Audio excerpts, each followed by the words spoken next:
Hey, it's Mina. Welcome to the 10X Vision interview of former corporate leaders turned entrepreneur. This show is sponsored by PoolImpact.com. The purpose of the show is to introduce you to 10X people and their career transitions, struggles, and triumphs, so you too can take actions to make the change you want to see in yourself and in the world. Today, my guest is Jane Morey, former lawyer and venture capitalist turned entrepreneur. Jane now is the founder and CEO of Peacebeam. For 20 years, Jane was a lawyer and venture capitalist by day, philosophy student and teacher by night. Jane started Peacebeam to unite her passion for kindness, connections, and technology. Welcome, Jane. I'm so happy and excited to have you on the show. Oh, it's a pleasure. Thank you for asking me. Are you joining me from London? Yes, I'm based in London. Yeah. Oh, great. Yeah. So tell us, what do you do and who do you serve? So, well, I am, as you said, I'm actually still a lawyer. I suppose I shouldn't say formally a lawyer, but it's not something I do, necessarily full time now. And about in 2016, I had sort of one of those moments that you have, like a big crossroads in your life. And I had got to a stage where I was in my mid-40s and felt, many of us have this sort of idea that, the life that we imagine will begin one day, like sort of miraculously it will begin one day. And I think as you get a bit older, you realize, well, that kind of mythical day seems to get farther and farther away. And I sort of knew that a major change of direction was needed from me to kind of align what had become quite a friction for me in terms of what I did in the world and who I was internally. The world that I was in, the world of kind of VC startup, was, obviously very interesting, and I took a huge amount from it, but it was also very unkind and very cutthroat, as those worlds are. And I found that I got to a stage in my life where that just didn't interest me anymore in pursuing that. And Peacebeam came out of the summer of 2016, particularly in the UK. We had the Brexit referendum here, and that was followed immediately by the election cycle in the US in 2016, which was a pretty interesting cycle. And so what you had between those two events was a sort of Pandora's box opening up, where a lot of the kind of views and attitudes that perhaps, we thought were maybe a thing of the past, it turns out they weren't, and still needed, there were big shadow aspects in all of us that needed dealing with. And what I noticed in particular, being a long-term commuter in London, was that the kind of atmosphere on the tubes during that summer, it was a very, very hot summer as well, was sort of febrile, that sense of overwhelm and stress that what is often just below the surface in large cities, it was kind of boiling over. And I just had this, sort of knowing that what fundamentally has happened to us is that we are incredibly disconnected from our own power, right? From our own power, for the understanding of how powerful our choices are, how powerful we are in the world as actors. And we've been told for so long that individuals don't make a difference and it doesn't really matter. And so those beliefs have become internalized. And I think the result of that is overwhelm. People feel really overwhelmed by the kind of, problems that we face collectively. People feel very disconnected from each other. And so the idea of Peacebeam was to reconnect people to their own power in a way that is simple and accessible. And in terms of who we serve, originally we had kind of particular target markets in mind, like commuters, but we found that our market is much broader than that. And at the moment, we're developing a series for children. We didn't realize that was going to be a market, but that's a big market for us, or at least listener group in terms of, I don't want to call it a market necessarily. And we found that one of the biggest groups that we seem to speak to are people aged between 50 and 70. And again, that wasn't necessarily something that we had in mind, but our observation over the last couple of years is that age group in particular feels very unserved by our modern culture, which is kind of dominated by youth, really. So I think the answer is that we serve people in general who are stressed and overwhelmed and busy and just need 5 minutes to reconnect to their hearts and to their, power for change internally.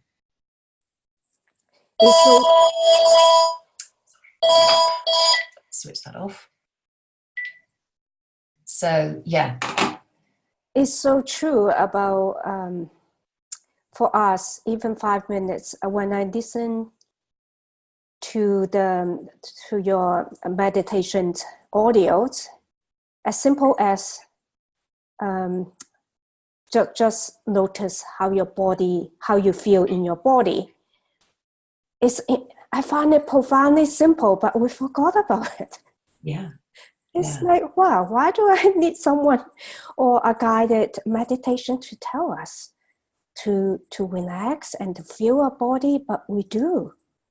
It's so profound. It's quite interesting. But incredibly, incredibly simple. And actually, I think, one of the most powerful and most beneficial means to relax and reduce anxiety is actually to focus on your breathing for a few minutes. And again, it's accessible to us all the time, but sometimes we need to be reminded. And I think that that's one of the impacts of overwhelm that people experience, is that simple things that seem obvious when you're told, it doesn't come into your consciousness when you feel, very stressed and very overwhelmed. So, but equally, it doesn't, it can be done quickly. You can reset yourself actually really quickly. And then, our intention is that because it's 5 minutes, we're kind of speaking to that feeling that most people have, that they don't have a lot of time during the day. So we meet people where they are. And then the hope is that it can build into a long-term practice for people where, just 5 minutes in the morning or in the evening with a change of perspective is so incredibly powerful and beneficial to us. Yeah. That's wonderful. How did you get this business started, and why did you even want this business in the first place? I would say I don't know the answer to that, Mina. I think, sometimes I think things arrive that have their own animation, right? They have their own energy with them. And I would say that Peacebeam was one of those things. So it sort of came to me, almost like as a fully formed idea. And I didn't really particularly know what to do with it. I didn't really know where to start and also I was very uncomfortable because I come from a very logical, rational, corporate kind of background, and where I have done business, similar to you're a CPA, right? Like everything is focused on figures and return and, scale. It's very difficult to have a conversation like that when you're talking about something that's so, profoundly connected to the human spirit, right? The human heart, it doesn't translate. And I found it very difficult to bridge those two initially. So at the beginning, I sort of felt that it was more of a social movement than a business. I didn't necessarily see it in the beginning as a business. And then once we sort of done our initial what happened first was that I knew I needed people with me, because you always need people with you, right? You always need a team. It's very difficult. I think that's one of the difficulties that entrepreneurs experience, is that they tend to have this kind of idea of tackling things in alone, alone, or is there kind of a lone wolf? I personally think that's unhealthy, and I think it's opening up to the possibilities that can emerge when you have a group of people who can amplify and hold your dream is really important. And I was very, very fortunate to find an amazing group of people who felt the same as I did, who had a resonance with the idea. And so we just began as a labor of love, and it still is actually a labor of love fundamentally, which was why we made certain decisions about funding and the direction that we would go in order to maintain that integrity. So, I found through conversations and you just speak to people, and you find whether you have resonance and you don't have resonance. So we did our initial user testing through 2017. Yeah, 2017 really. And then last year, 2018, I did think, given my background, I did think actually, do you know what, this could be a business. Because you saw, you had the other apps on the market like Headspace and Calm and Happify and all of those kinds of things who were similar, not a million miles away, but they're much more focused on mindfulness as a practice, whereas we see ourselves as mindfulness's evolved older sister kindfulness, right? Because I think, for me, one of the issues that we have with the explosion in interest in mindfulness and meditation is perhaps a lack of understanding that it's maybe useful for yourself for a while, but really, unless it's going to become a practice that you kind of, make available to the world, it can just be quite narcissistic.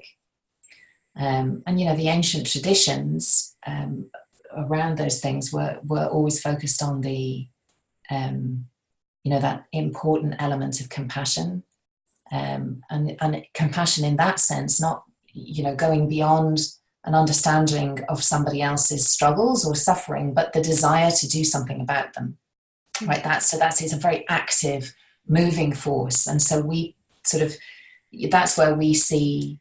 That's where we want to be. It's that, and which is why we call the third element of the Peacebeam practice activation. We actually do want to activate the heart, to activate those emotions and ideas that are going to create movement and change in the individual and in how they interact with the world. So, I'm not sure I've answered your question, have I?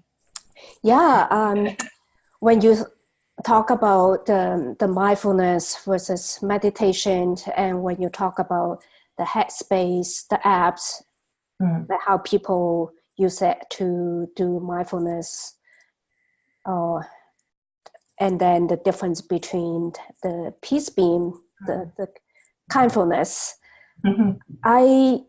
Since I've used both, I use your guide and I also subscribe to Headspace before. I'm not sure they have changed, but I do feel there's a little bit of difference. Mindfulness is to me, with my knowledge about meditation and mindfulness, in the corporate world, we tend to say a lot of mindfulness. It's the surface of, it's not meditation. It's very, very at the very surface of just bring our mind to the most conscious level. And we do not too much thinking, just focus on breathing. And your meditation, I feel like it's something that I haven't found. It packed a lot of wisdom in it. It packed a lot of aha in it that we know, but we never thought of it consciously that way, or not consistently thinking. Everything's simple and we know it, but we need someone else to remind of us all these brilliant wisdoms that we already have in ourselves, in the nature, but we forget about it because we are so busy. We're so busy chasing the next level of success, keeping up with everyone else and social media. So I do appreciate how your apps that pair with those simplicity and also wisdom at the same time. My question is, how did you even get the idea of like what to say, how to release each new episode, and how did you come up with the idea? For example, the apple pie one. And apple pie one. That's Carl Sagan, right? I think, isn't it? I think that's what I talk about in there. The universe and apple pie. The universe and apple pie, yeah. Well, that comes from, the inspiration for that was that line from Carl Sagan, who was a cosmologist and astronomer. And he said, you know, in order to make an apple pie from scratch, it would require you to invent the universe, which is so elegantly true. And so I, you know, I do a lot of, and have done for many, many, many years, a lot of studying of all kinds of things, but a lot of sacred texts, a lot of mystics, those kinds of things. And I just have accumulated probably over that time understandings that are inspired by those moments that I've had myself, you know, those kind of aha moments where you think, I just have understood a pearl of wisdom, you know, and the thing is that there is nothing new under the sun. You know, most of our, you know, profound understandings and wisdoms, you know, we can trace back to, you know, texts from 8,000 years ago or 4,000 years ago. So, you know, but maybe they're new to us, right? And that's the point. And I think that, and I think that my ability is to synthesize some of those kind of golden nuggets and put it into a form that is accessible. And that was my intention all the way along. I come from a philosophical tradition, a fourth way philosophical tradition, which is quite, I guess, quite intellectual in its approach. But one thing that did instill in me is that kind of ability to recognize those truths that, as you say, are common to all of us, that we all actually know, but we just need to be reminded of them.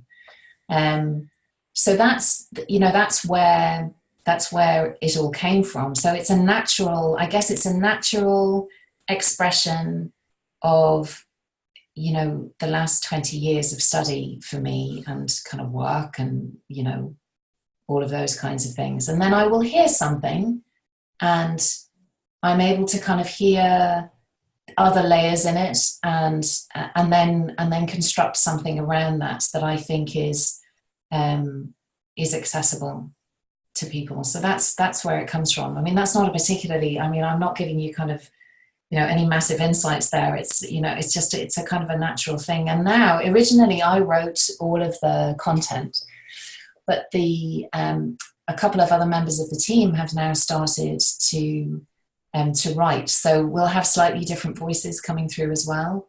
But you know, I'm kind of have taught them, you know, how I do it. How I start with an idea, and they're working from that. So, and we have Karis, who's just written the course for children. And Georgie, who's working on a course on addiction, which will be coming out a bit later in the year. So, so that's what, you know, and I always think, you know, you can only really speak with authenticity about something that speaks to you.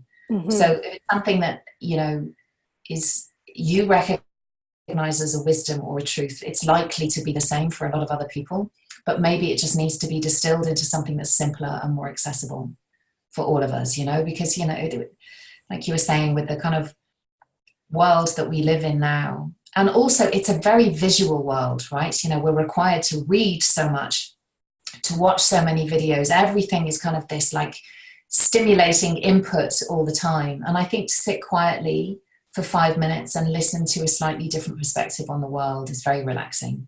Even apart from anything else, it's very relaxing for people. So that's true. Yeah. So with close to 8K followers. What's your business model for Peacebeam? You mentioned a little bit about reaching to the children's side, which I think is a brilliant idea. I wish I had those tools when I was a kid, so I know how to direct my creativity and energies positively instead of getting angry at the society and my parents. So what's your business model currently, and how do you see it evolve? So I mean, we've had quite a journey with the business model. So in 2018, as I was saying, I think that I did think that it could be turned into a business and a successful business. But at that time, we were very focused on producing our own app and our own platform. So in other words, building our own technology set. And that became our focus through a lot of 2018.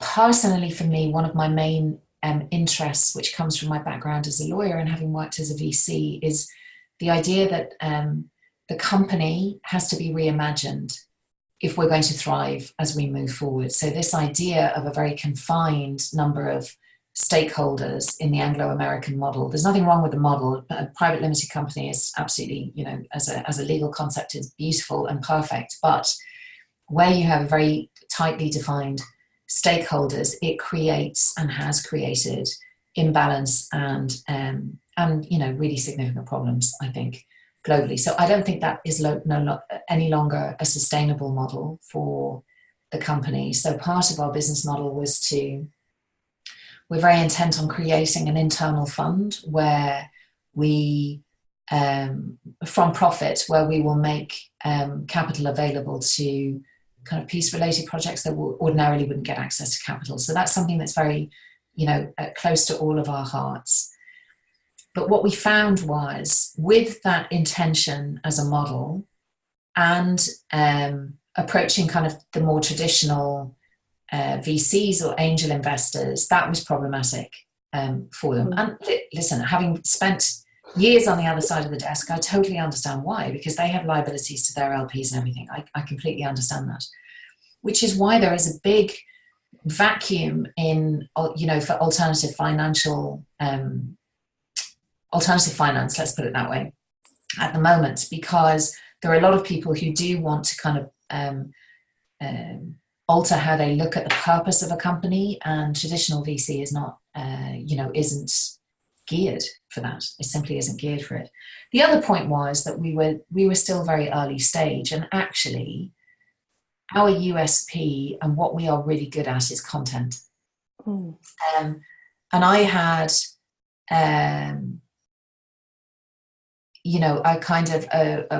we collectively had a realization that all of the time and energy that we were spending pitching, redrafting our business plan to kind of try and make us fit into something that might be acceptable, we would then, if we did raise money, spend the next 2 years building a tech platform, which actually lots of other people have already built. So it was a conversation with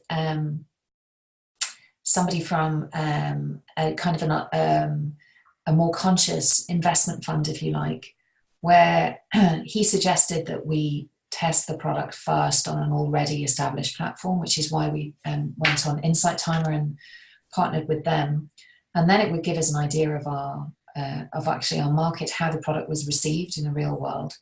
And that was just excellent advice, even though it wasn't necessarily the trajectory that we wanted to go on. Because you get very fixated on what you're going to be, and then reality comes in.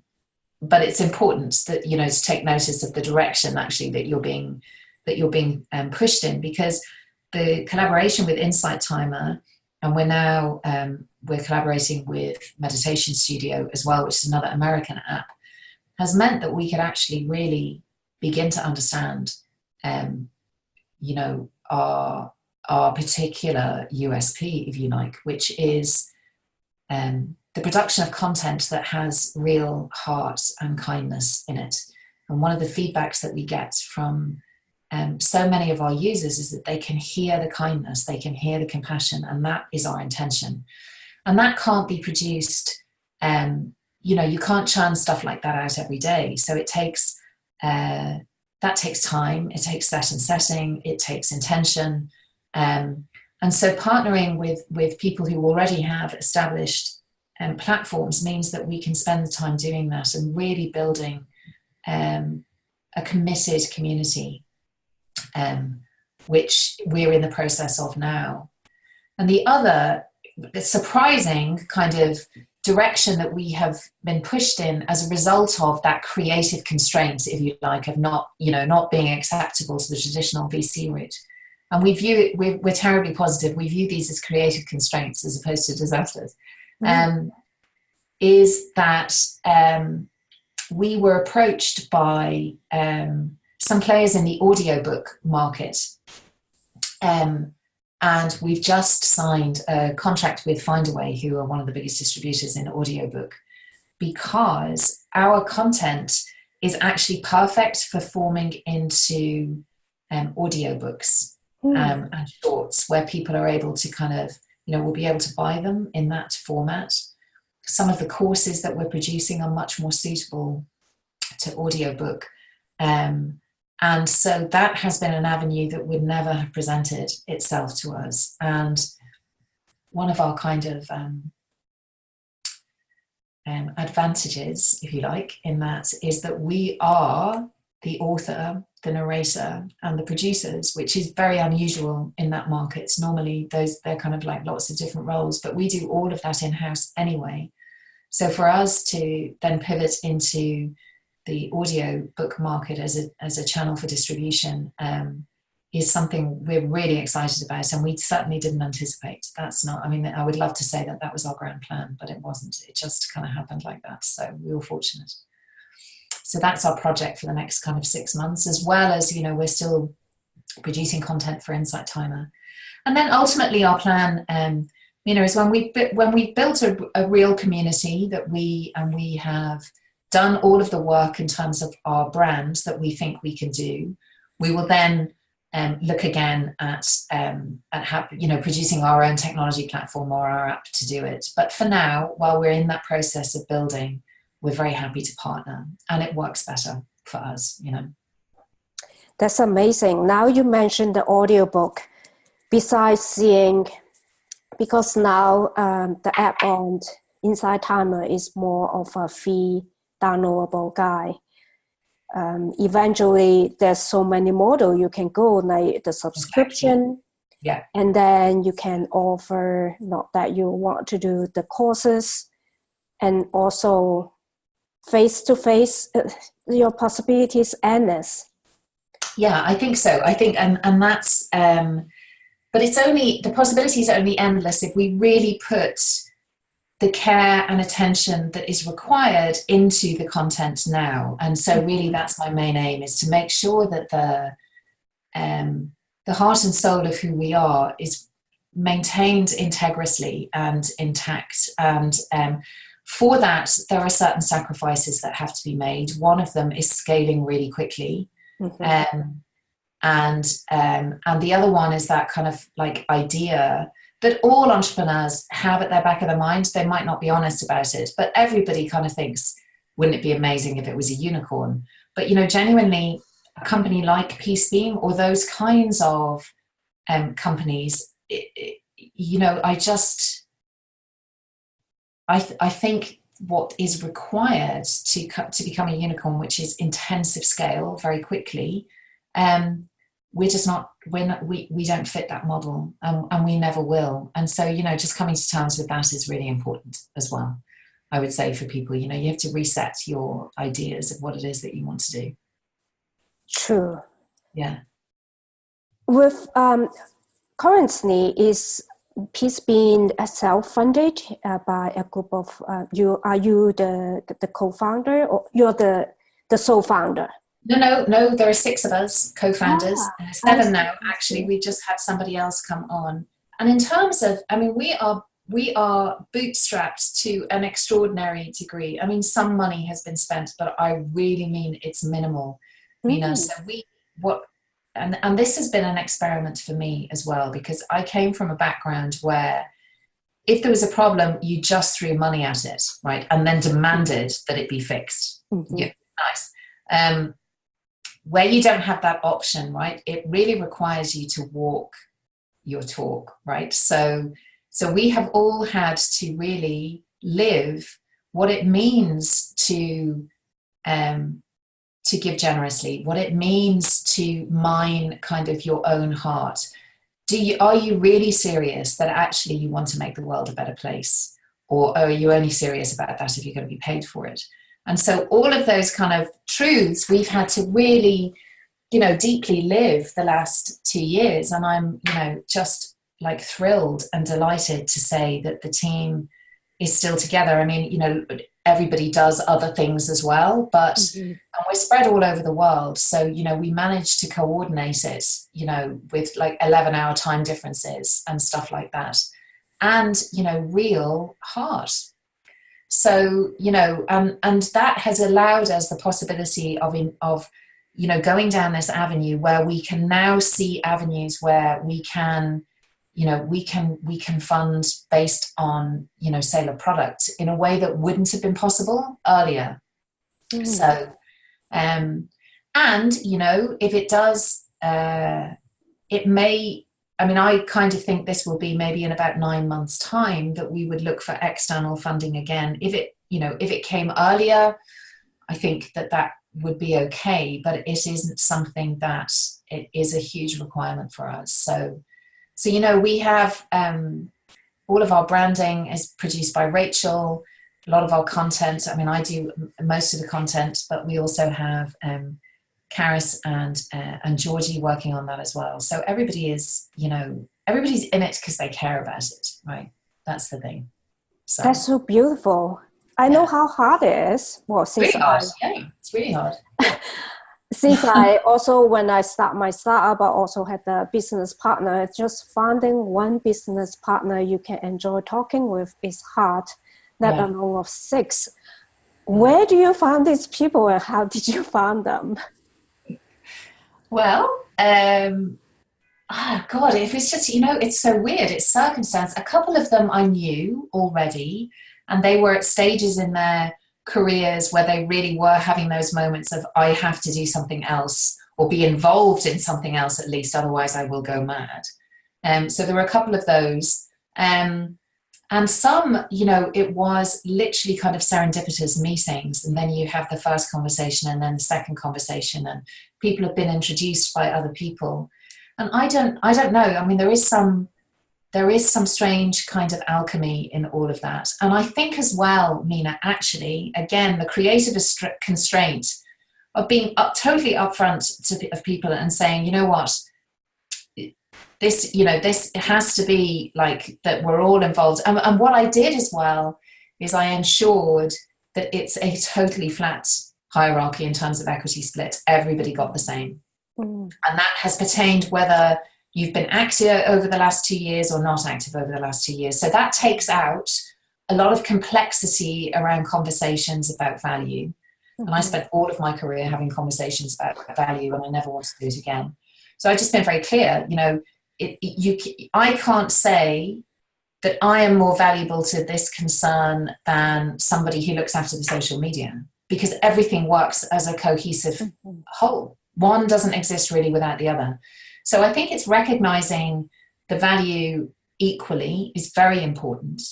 And secondly, it's having very truthful, authentic conversations with people about expectations, because most of our suffering is around expectations, right? So, and I have always, and all of us have always been clear and realistic about that. We did think finding funding would be easier than it has been.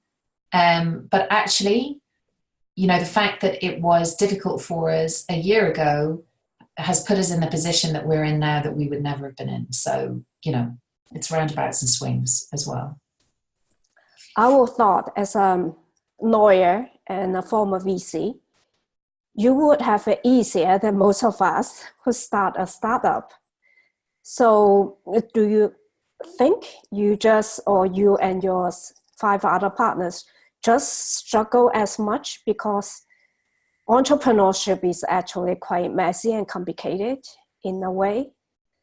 Yeah.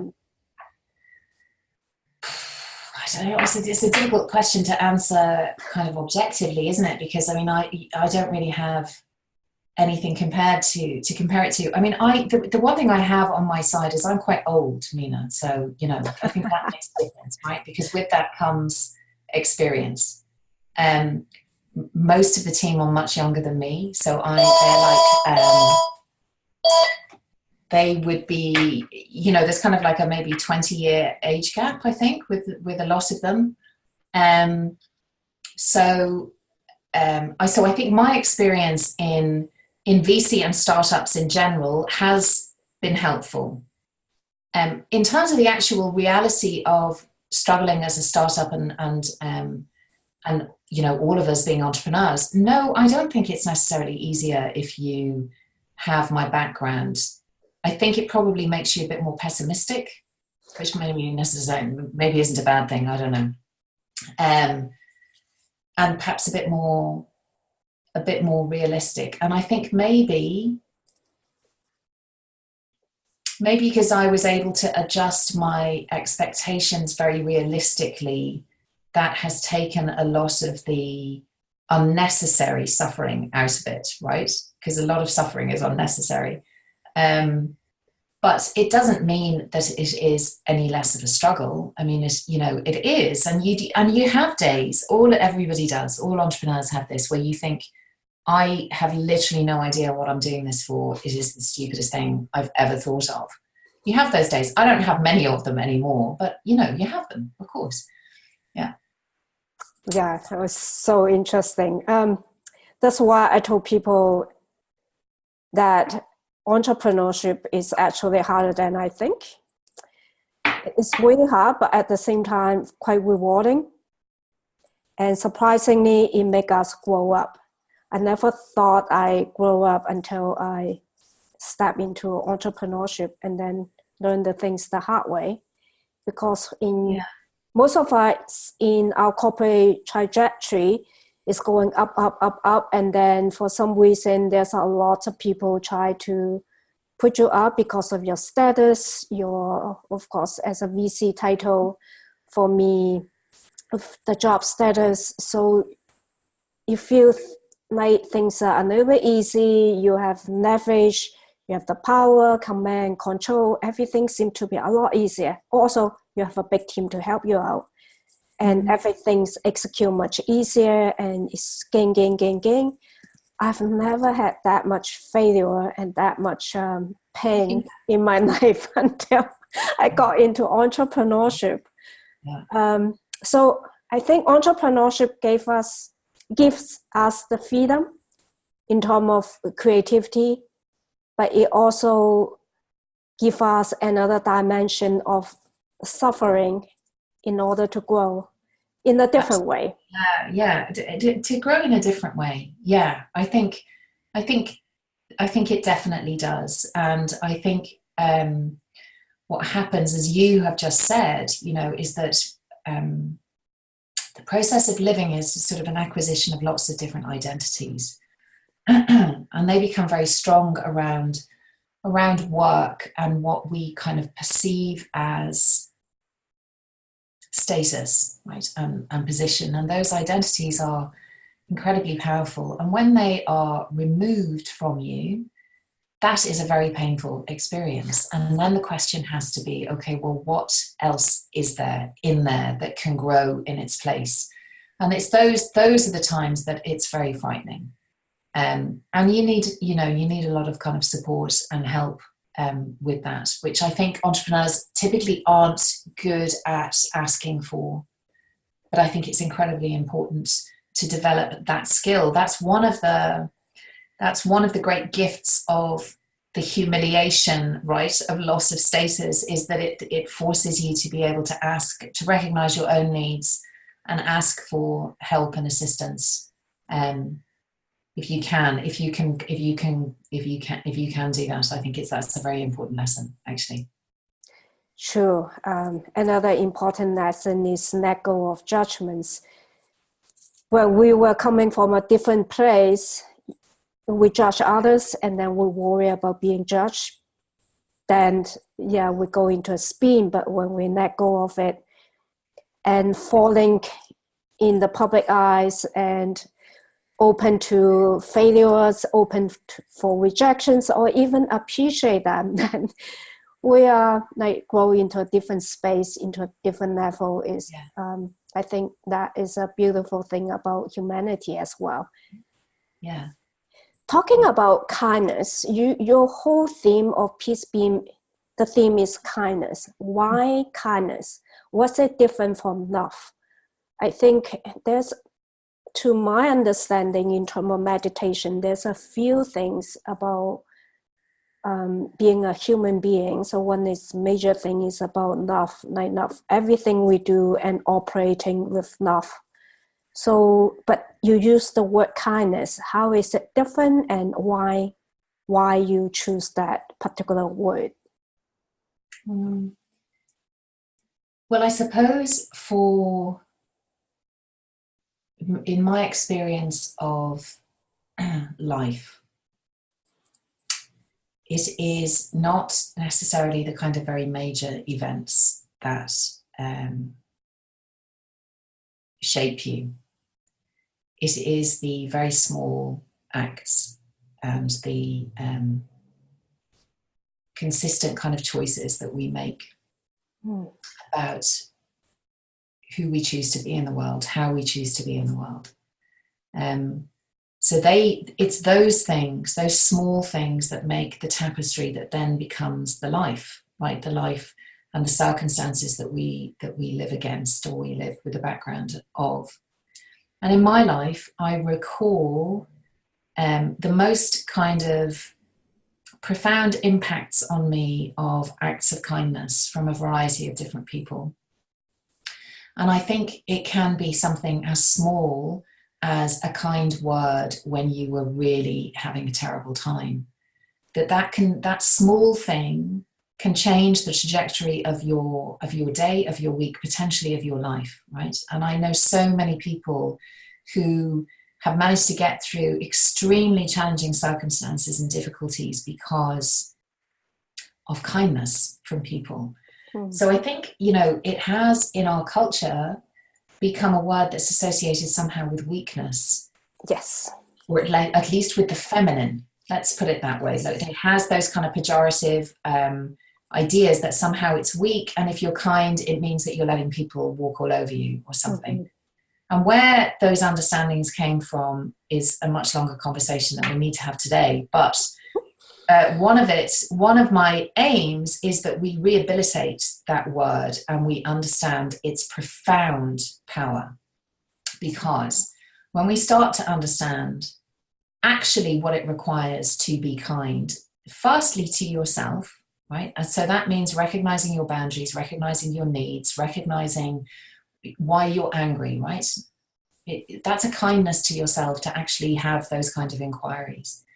And then we start to practice kindness in our lives where we are actively, and this is the whole point about being mindful, it means that you are actively present to the life that you are in, to the moment that you are in. And in those moments, then you can make an active choice that you're going to refrain from saying something that might be hurtful, or you're going to say something that's encouraging, or whatever it may be. And these are micro choices, but they are the most important ones that we make because they determine the ripples of those small acts change planets ultimately. Mm-hmm. And so that is, one of our missions is to rescue the word kindness from this idea that everybody has in our age of rugged individuality, right? That kindness kind of, doesn't matter, or somehow, might be the province of nice old women. It's not. If we are serious about living in a better world and being the change that we want to see in the world, then we need to practice kindness. And it's a muscle, you can develop it. Mm. Yeah. That's well said. Kindness is power. So when people... It's absolute power. Yeah. When people can think of it, then of course, most people won't never think of power being a feminine things. So if we associate kindness as a power, as a choice, that ultimately our choice turn into a reality, then is the ultimate power that each of us hold and change how the world will turn, basically. Yeah. With everything's going on in the world, the Brexit, and then other things, kindness is probably a very good thing to have nowadays, and to make people. And as you know, Mina, coming from a corporate background, it's severely lacking in those arenas. You know, to everybody's cost. So True. Yeah, coming from my world, especially, I haven't. Yeah, it feels strange. I will never use that word to describe the environment I used to be at, even though I had compassion for people, but I never dare to use the word kindness. And compassion also is not empathy, because I had compassion, but I didn't have the empathy. I didn't understand why people do certain things. Now with both compassion and empathy, and also add one more word into it, to operate in the intersection of compassion, empathy, and kindness, that bring a whole new level of being a human or humanity. So I think that will be another long conversation about how we can experience that. That's beautiful. So do you have plan to facilitate more conversation, talk about that conversation, to facilitate more conversations and human to humans connections beyond just the download the guide, we listen to the apps ourselves? Yeah, I think, I mean, we're not at a stage where we can kind of facilitate, meetups or anything like that. But certainly one of our plans for this year is to kind of maybe make a hybrid between a podcast and audiobooks where we have conversations, conversations on these kind of topics and these kind of ideas. So that is one of our plans for this year. Yeah, it's kind of, it's the art of the possible when, we're approaching things in the way that we do, and also with the requirement for, as I was saying earlier, that everybody's very content hungry these days, but we are very focused on the production of content that is genuinely helpful, genuinely thoughtful, and genuinely kind, and that takes time, so we, it is the art of the possible, I think.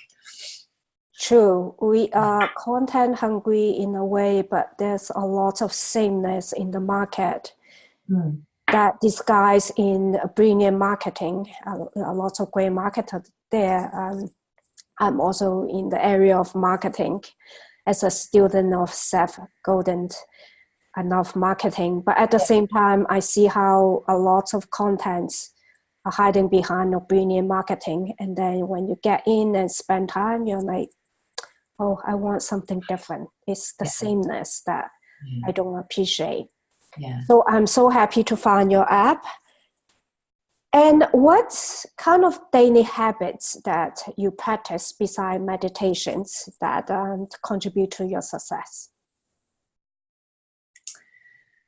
That contribute to my success. That's a very, I don't know if I would describe it in those terms, but what I will say is my practice is not necessarily kind of meditation in the way that people would understand it typically. I mean, I have a much more contemplative practice, and so I always make sure that I have at least half an hour during the day, longer if I possibly can, where I will sit and contemplate. And sometimes that might be something, that's going on in my own life or my own internal world. or sometimes it might be something that I have read. So I have been a voracious reader my whole life, and I still make that a practice that every day I make sure I have read something, even if it's a paragraph, that is sacred to me and inspirational. And that can range from, like, it could be Carl Sagan or Gurdjieff or one of the mystics. It could be whatever it is. And I think that that is that has helped me so much in my life with perspective, because I think often what we suffer from is a lack of perspective in our lives. And I think perspective is so important because without it, we lose our sense of humor. We lose so many of our kind of our sense of place. And I don't mean that as like being kept in your place. I mean your sense of place and connection to the world. So I always think, reading something that's been written by people who are extremely wise and, have access to a kind of an intelligence that, seems to come from somewhere else, I think is very helpful. So it's really only two things, to be honest, Mina. I don't have a third thing. I exercise sometimes. That's beautiful. That's beautiful. I think reading is something that expands our mind, expands our perspective. As long as we read different things. Yeah. And I still love, I still am thrilled when I've learned something new, something I didn't know before, or a new word. That's one of my favorite things, when I come across a new word. True, so true. Yeah. So what are your top 3 lessons learned when you start your startup? Top 3. I would say, I think the most important lesson has been to speak completely authentically. And interestingly, I think I would always have described myself as somebody who is sincere and authentic, but I'm not sure that went as deeply as I had imagined. And I think, going back to the conversation we were having earlier about, the big lessons in humility and all of those things that come as part of this process, I think the main one, I don't think I would have a top 3, or I think that this is so important that it overrides everything else. But I think deep authenticity in how you speak and in how you behave is the most important lesson that I've learned, actually. That's what I would say. That's beautiful. I think it will be quite useful. It's not easy in practice, but nevertheless, we actually need to do that every day. Yeah. It's really, well, otherwise it creates problems that are completely avoidable. And it allows you to have ease in yourself, and that's very important, I think. Especially, everything else is stressful enough. You don't need to create another layer of this ease, if you like. Yeah. Well, we humans are very good in creating complexity for our life, right? And piling things on in the name of being busy. It almost sounds like it's a badge of honor when we can tell people we're busy. We can do this. We can do that. Yeah. So it's a mindset shift. What are your maybe the biggest challenge you're facing now? If you can name 2, 1, 2, 3, or your biggest one. Biggest challenge that we're facing now, I would guess, is this transitioning from kind of into monetizing the product, because that's this is the first time that we've really done it. It requires it requires a kind of a level of work and attention that is quite demanding on everybody. And, you know, it's a bit of a bridge for us to cross. So I think that that's probably the biggest challenge that we're facing at the moment is, you know, finding our way into that. So I guess maybe that becomes that transition from, you know, from what would have been a kind of a labor of love or a social movement, into, you know, a really functioning company that's earning its own money. And so that requires a level of work from all of us that I think is, I mean, it's not an insurmountable challenge, but I guess that's the biggest one at the moment. And the other challenge that we have is time zone.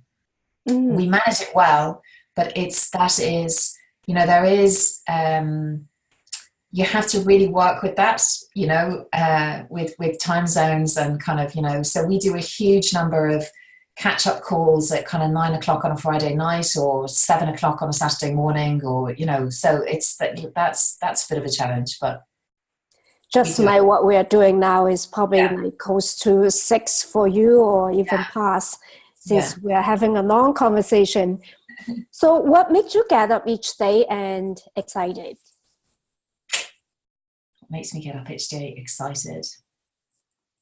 I think it would be a lie to say that I get up every day excited, because I don't. But I get up probably every day with the possibility, you know, that it could be exciting. Do you know what I think it is? It is just,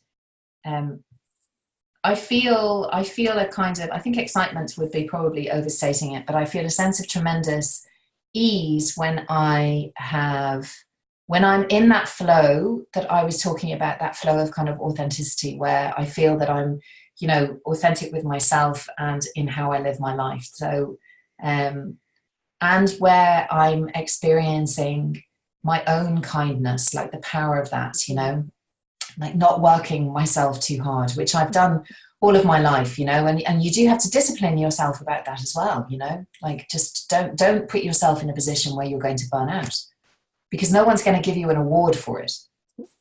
It's, you know, they're really not. And also no one really cares. So that's so true. It's funny, in my corporate world, when we're serving clients, when we have deadlines, we work 24 hours, 48 hours before. And I hated that experience. Unfortunately, when I had my own business, I did that to myself too. I was like, this is crazy. It'll never be happen again, but it needs a lot of disciplines. Yeah. Yes, you do. You do have to be disciplined, but it is also, but that, you see, that's a practice of kindness to yourself. Mm-hmm. Yeah. Don't work yourself into an early grave. It's pointless. True. It's interesting. We're kind of singing an opposite song. In the entrepreneur world, there's a lot of people talking about hustle, hustle, hustle, work as hard as possible. That's how you build the world. But then now we're like, don't hustle and kill yourself. Health is important. I think that it's important to distinguish, though, that there are different drivers, right? So, you know, as I said earlier on, I am not interested in building a unicorn company. I'm interested in building the company to whatever it can be, right? But that will not be at the cost of everybody's mental and physical health. So I think if your driver is huge scale and early exit, then you probably do need to work yourself into an early grave.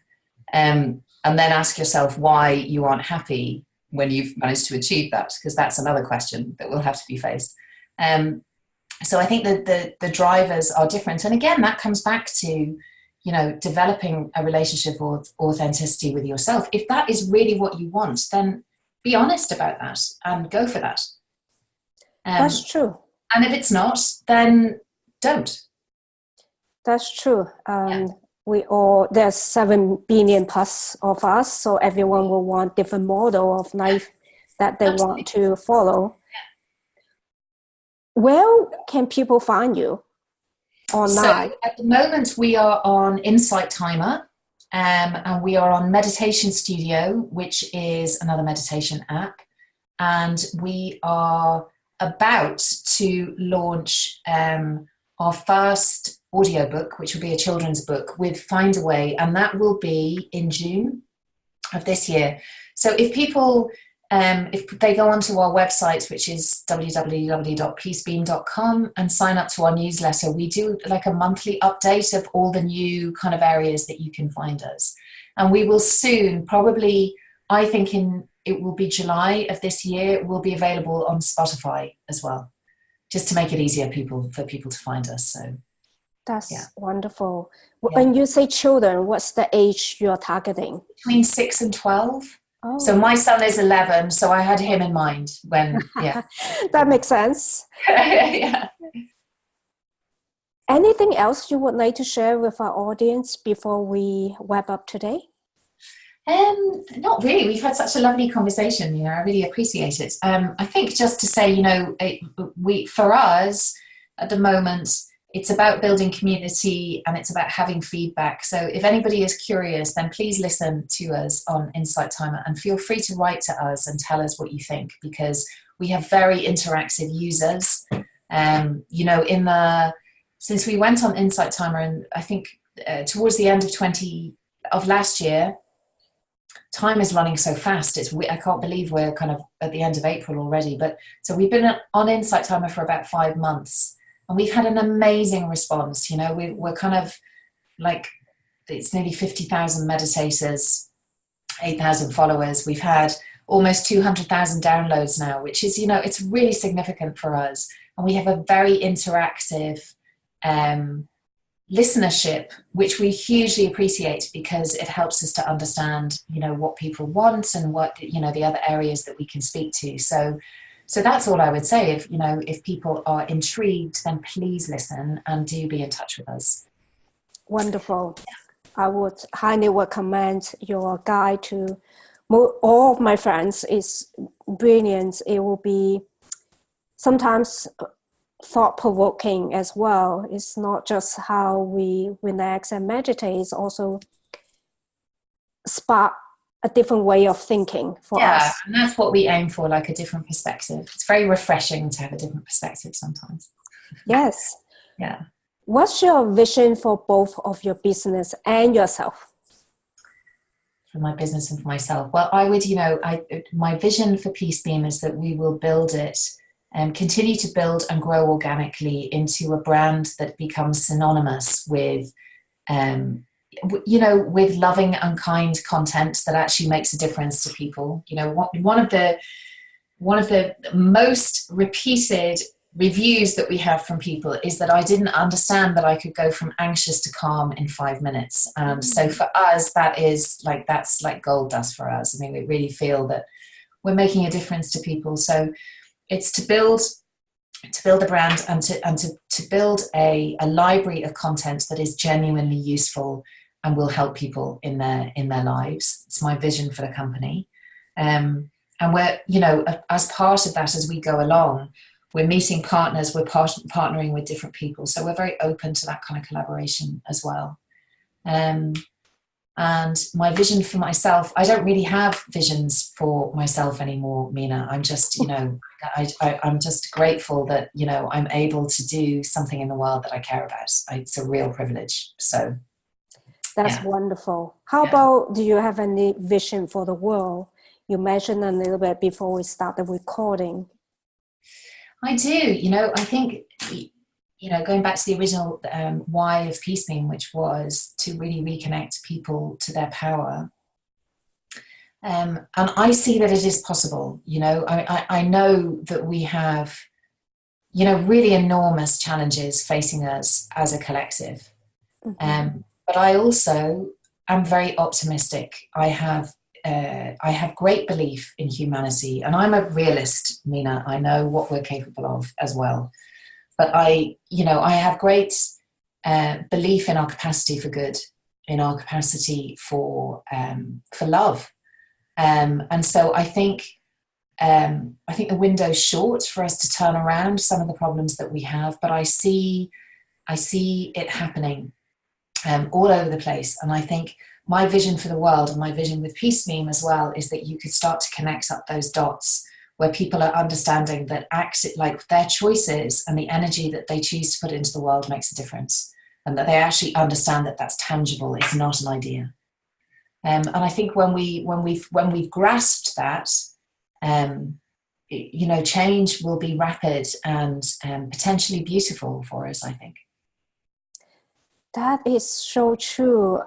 Initially, I was thinking about the connection piece of your Peacebeam. I can see how it can become a movement, become something that people can just change the world from beaming their energy, starting from themselves. But then when I think about my basic knowledge of quantum physics, that's exactly how nature works. That's how it works. Like, it's not, we haven't made it up because it's a nice idea. It's just, it is a fact. And we all know this. If you walk into a room where people have been arguing, you can feel it, right? Like, I mean, that's not, we all have had that experience. We all can sense an atmosphere. We're generating the world that we live in and the atmosphere that we're living in all the time. And it's down to those micro choices that I was talking about. Beautiful. Choose kind words, or just don't say anything. Yes, that's what my mom said as well. If you have something, if you don't have anything kind to say, just don't say anything at all. Yeah. So let me close by. Thank you for this great conversation. I can see we can just go on forever if we're not disciplined enough. So thank you. And for those people watching the videos, please leave us your comments. We'll try to reply and join the conversation as much as possible. And until next time, set intentions, take action, dream big, start small. So Jane, thank you very much for this wonderful conversation. I will stop the recording. And bye for now. Bye-bye. Thank you so much. Bye. Thank you.